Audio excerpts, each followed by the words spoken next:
Bruno Baha dzīve mainījās kādā piektdienas vakarā, kad ballītes vietā viņš nolēma palikt mājās un skatīties panorāmu. Ar rubrikas "Šeit ir darbs" starpniecību viņš pavisam negaidīti kļuva par skolotāju. No šodienas programma "Iespējamā misija" atkal sākus tikpat drosmīgi un talantīgi jauniešu meklējums. Turpina man kolēģi Laura Vonda.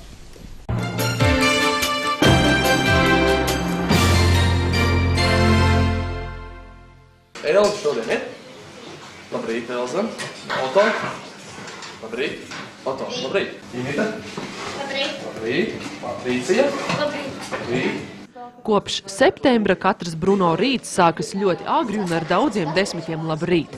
Būdams students un brīvmākslinieks, viņš pat nevarēja iedomāties, ka reiz celsies 6 no Iecavas braukšu uz Olaini mācīt bērnus un pēc stundām steigsies mājup, lai gatavotos nākamās dienas uznācienam klases priekšā.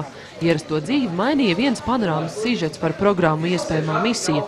Bruno pieteicās un kļuva par skolotāju. Ir ļoti patīkami šis process, ka iemāc kaut ko. Ka bērnam šī neticība, skolotājs nemāku, es nemāku, bet tā, ka tu viņam iedod instrumentus, kā izdarīt kaut ko, ir ļoti, ļoti pacelējuši šeit iekšē, ko nevar nopirkt. Un tagad bērns man uzraksta vēstules skolotājs, visu matemātikas stundu zīmē, piemēram, aci vai skolotāji. Jā, es beidzot esmu iemācījies saprast, ka vizuālā māksla ir nevis tur nozīmēšana uz logiem, bet ka vizuālā māksla ir plašāks skatījums uz daudzām lietām.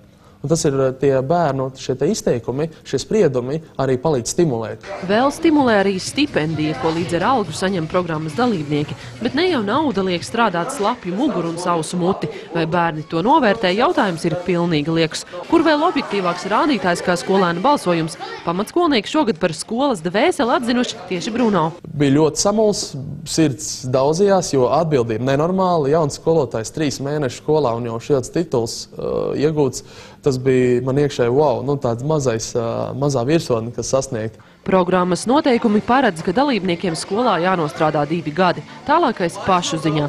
Šodien sākas pieteikšanās jaunajai maiņai, jau 3. iesaukumam.